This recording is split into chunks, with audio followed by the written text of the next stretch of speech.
So you become like neurotic, or as a little boy you continue happily with your games? You feel restricted. Mm-hmm. I heard a woman said once, you are a good Jew, and he's a good Jew. Mm-hmm. But you all together should be taken by the devil.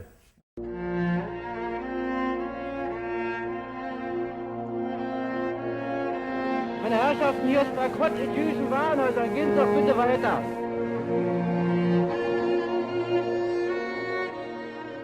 Very often people don't know.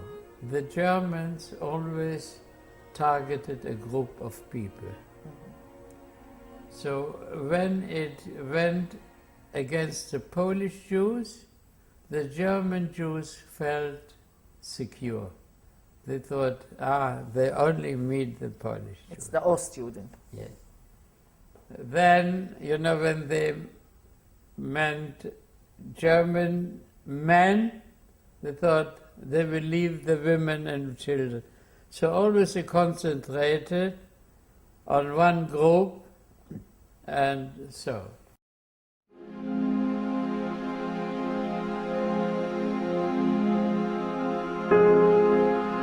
I think that in order to transfer a family into another place, you have to provide so much capital.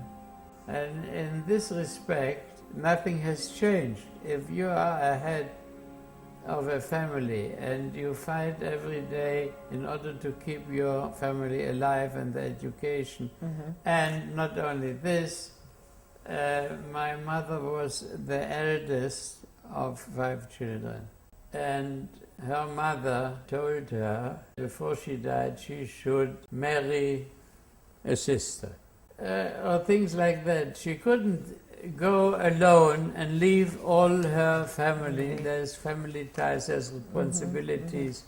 The father has responsibilities for the family, for the children. Difficult. You don't know where you come, and on the other hand, the other countries didn't wait for you. This is what later happened when my father wanted to smuggle to Holland. At those times when he tried, if you didn't bring money enough, the Dutch sent you back. So when my father came, he came because he didn't want to go to the army, the Polish army, and like a lot of other Polish Jews. And the Poles, which always hated us, had one day in '38 a clever idea how to take revenge.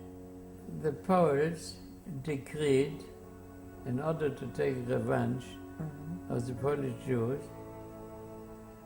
that everyone who hasn't visited the homeland in the last 5 years will lose his nationality. So the Germans took it as a hint,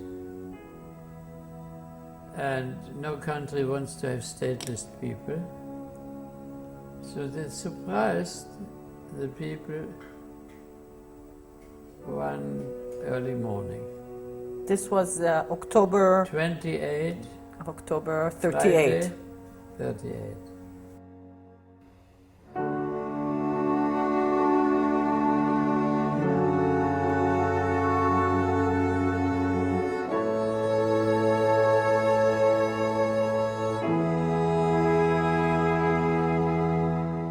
Suddenly the train stopped in the middle of the night, in the darkness.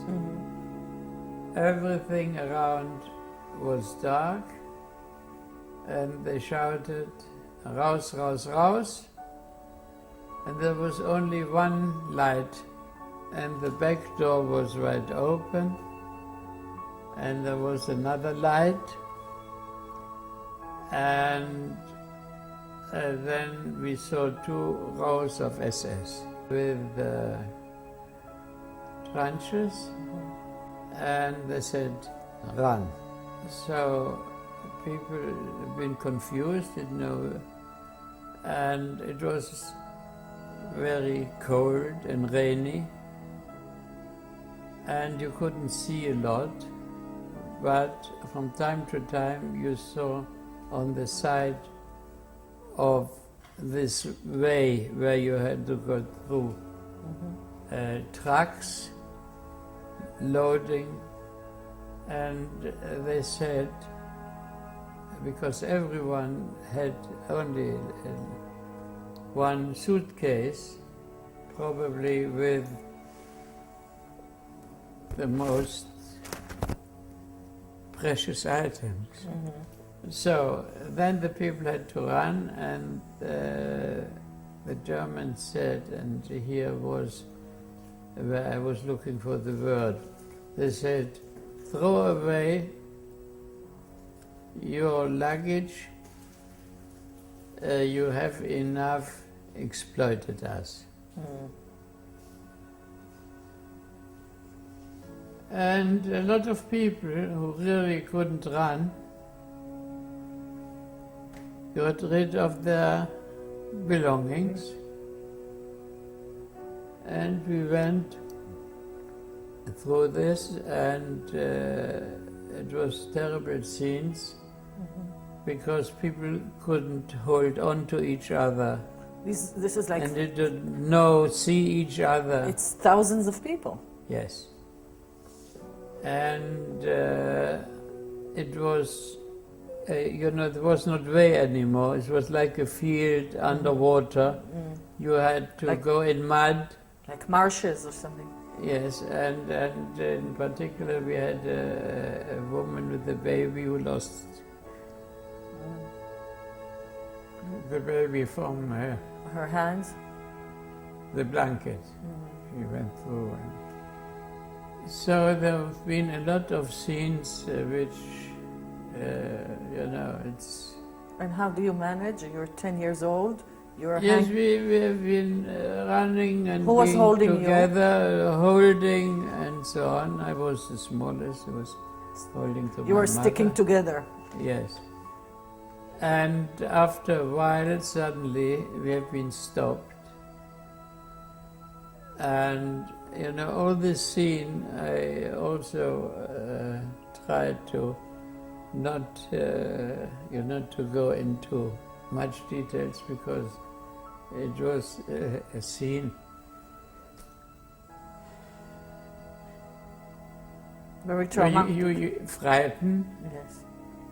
You couldn't help, and you couldn't be helped. Very scary. And it came sudden. You have not been prepared for this. Very traumatic. Very traumatic.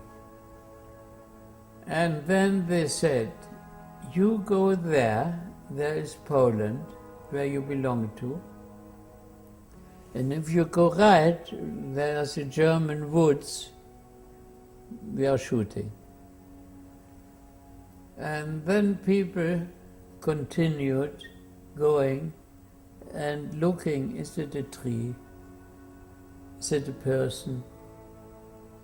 And this went on for a while, and you tried to be together and you tried to go in the right way, and this went for hours, and it was dark, and you heard shoutings and cryings and so on. Eventually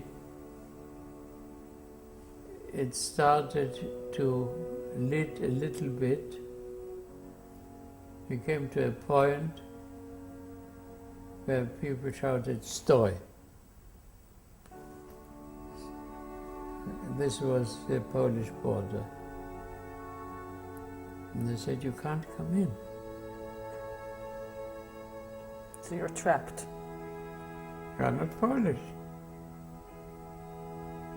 And so we have been sitting there, and on one hand, freezing and being wet and rain and Yeah, it's late. dirty, and everything and not knowing. It's the end of October, it's almost winter. Yes. And from one side you knew that maybe if they don't let you in, you have to go back. So it was, in particular, we looked up to our mother. And this went on for hours and hours, and then probably the Jewish organization started getting informed. Mm-hmm. And started to, then trains started to go mostly to Zbonjin.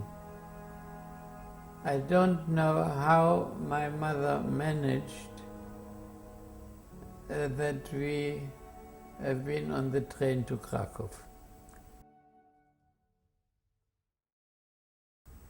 He was in Leipzig, and after the deportation, he surfaced again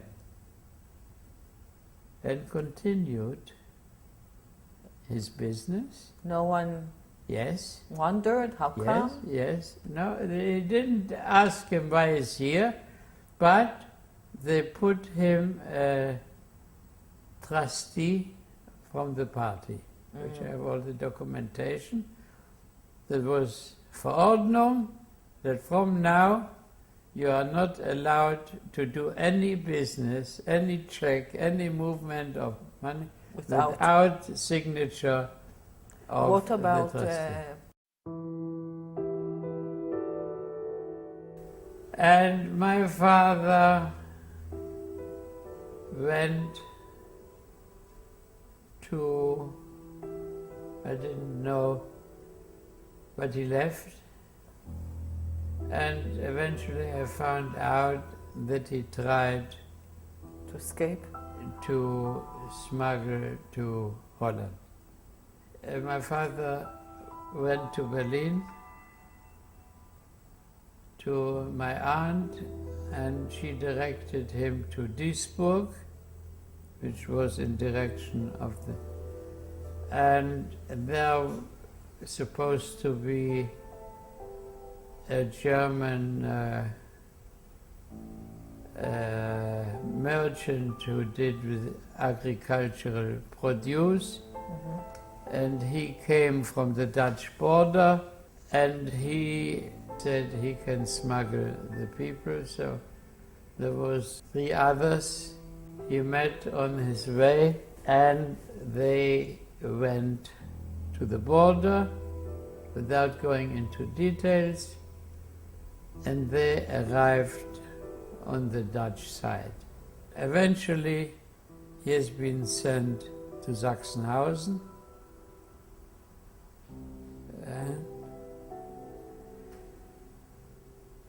He never came back. It was in December, and in July they sent a notice. At this time, Who sent the notice? The concentration camp. That was in July 1940? Yes.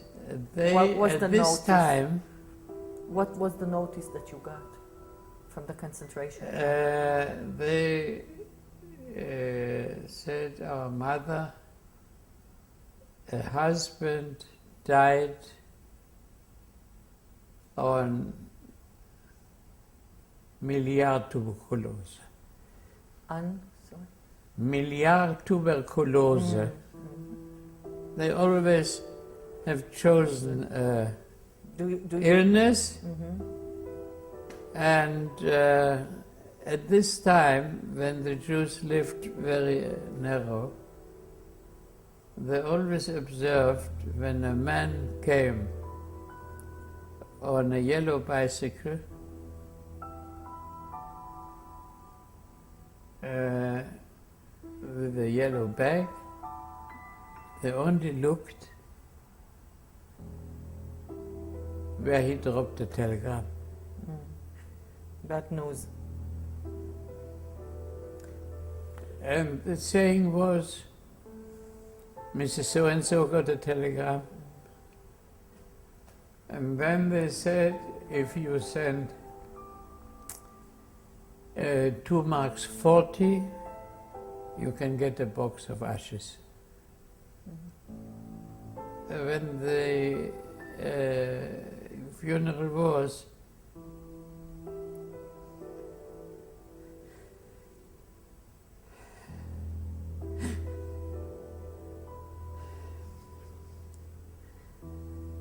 they brought out this, where you normally put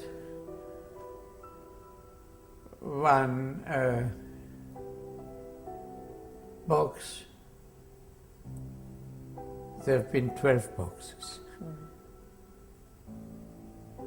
On each one was, with 2 pins, a name of someone else. And this was in the Jewish cemetery? Yes. They buried them. In the old Jewish cemetery. And it's And only this is where we then erected the Matzeva. Matzeva.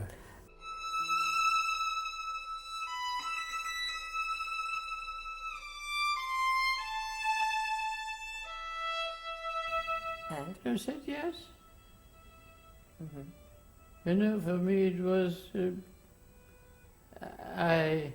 So what was the plan? then she already had contact with Recha Freya. Yeah. How did she make that contact? Recha I Freya had- was the head of Aliyat HaNoar. Yes. She actually established the organization. Yes. And I assume, as I had an aunt in Berlin, a sister of my mother, I assume that she made the contact in Berlin on a rucksack. And what did you have in your rucksack? The only thing I remember was talis and tefillin. That's what you took from home. Yeah. And things to wear, because we knew it would be cold on the border. And your mother accompanied you to the station? To the station. Yes. And that was the last time you saw her? Yes. But you thought she'll come after you? What was your thought?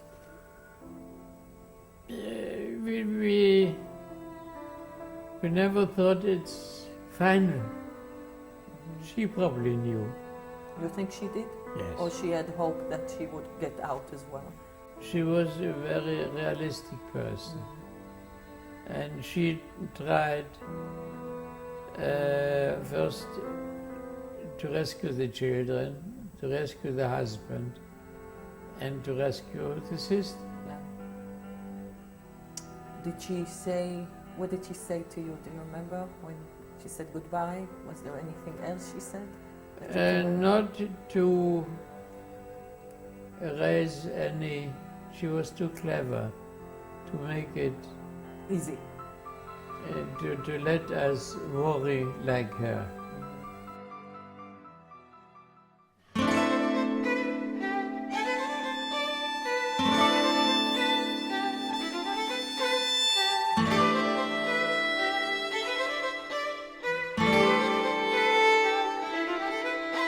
We had Polish passports,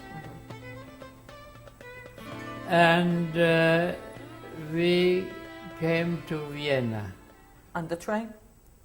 on the train. Was there an adult accompanying Yes, there you? was an adult. madrich? A madrich. I think there was a madrich. How many kids were you? How many children? I think about 15. All from Leipzig? All Leipzig, all of children without fathers. What about your sister? They didn't risk girls at that point in time. I remember there was one boy he was 8. And he was raised by his grandmother. And he was the youngest. And when we went over the border, we nearly have been caught because of him, because he suddenly was calling his grandmother. This is the travel document which we have been issued from the Zagreb police in order to travel to Palestine. So, and after that night, we got the green light, and we got with another smuggler. Probably this was not his area, and went over. It was snow and hills and woods and up and down and little rivers, and the people had to hold hands, and so in order not to lose, and this is what happened. Once this Misha Ziege lost a hand, so he started shouting, and so very quick someone took him, and so we have not been discovered, and then we have been waiting on top of the hill until on a little lane down the hill came a taxi, and we have been told to go down, and he probably had a sign, or the one who went with us told us this is the one, and we have been taken to Zagreb.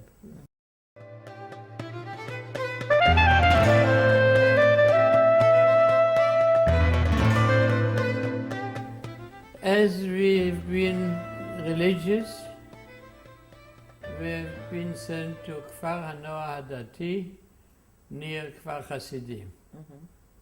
With your brother? With my brother. And he was in a bigger group. He was already Noah, and I was children, Yeladim, an agricultural school, where you in the morning had lessons, in the afternoon you worked in the fields? Either in the field or in the fruit trees, or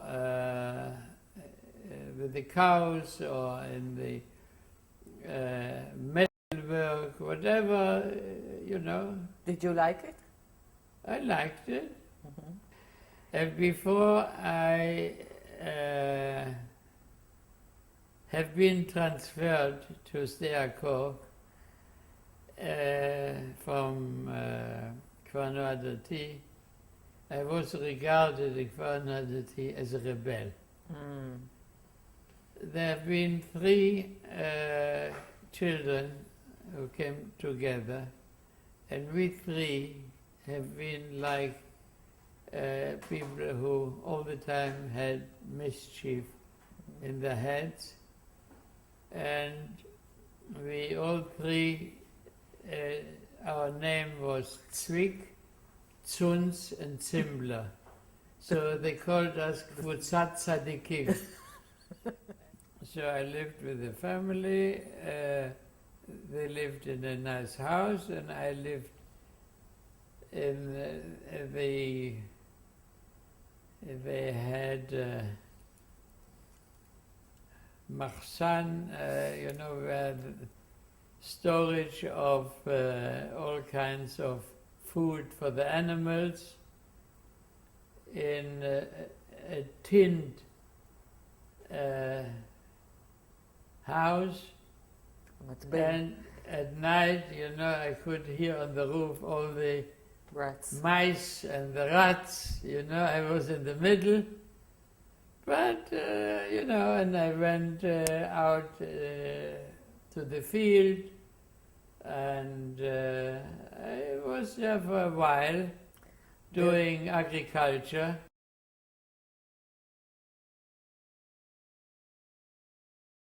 So one day I got a letter from Merkaz HaMifkad L'Shirut Ha'am, and I have to come to a school, Makel 11, in center of Tel Aviv, and they told me you have to come and to join, you know, to do something for the country.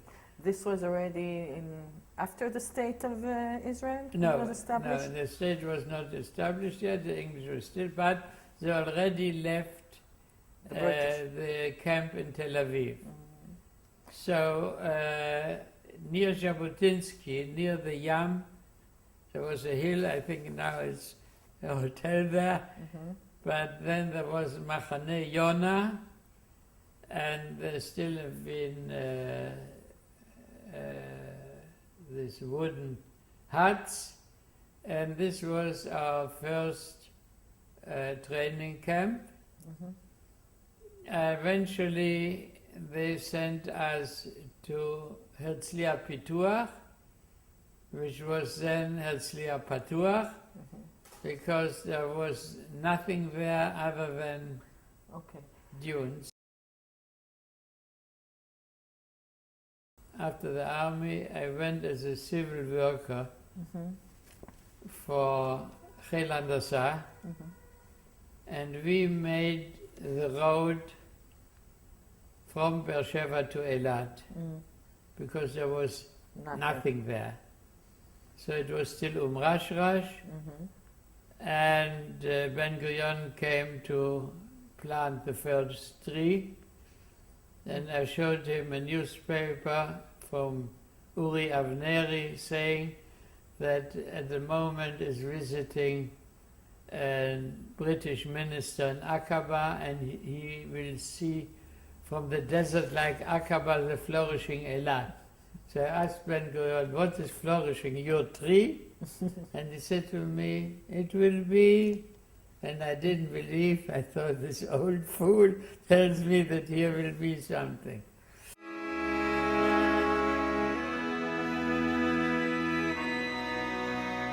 Sure, it has been shaken, and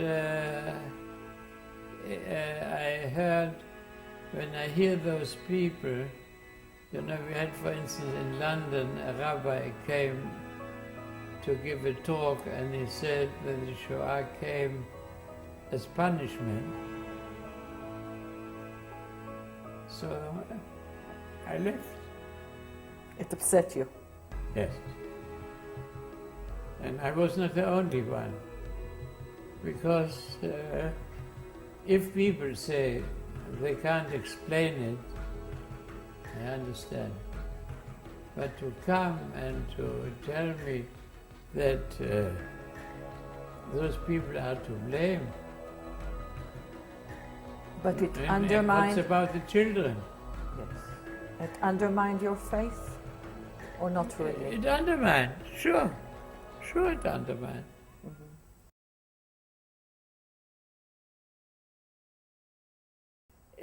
I see the signs in England as I've seen in Germany. Exactly the same.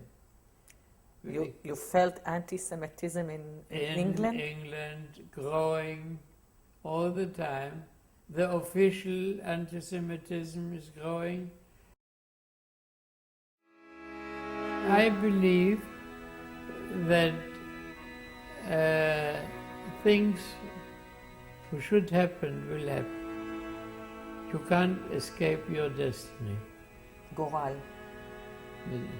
That's the way you see it. Yes, yes. There are so many things happen where you don't have an influence on.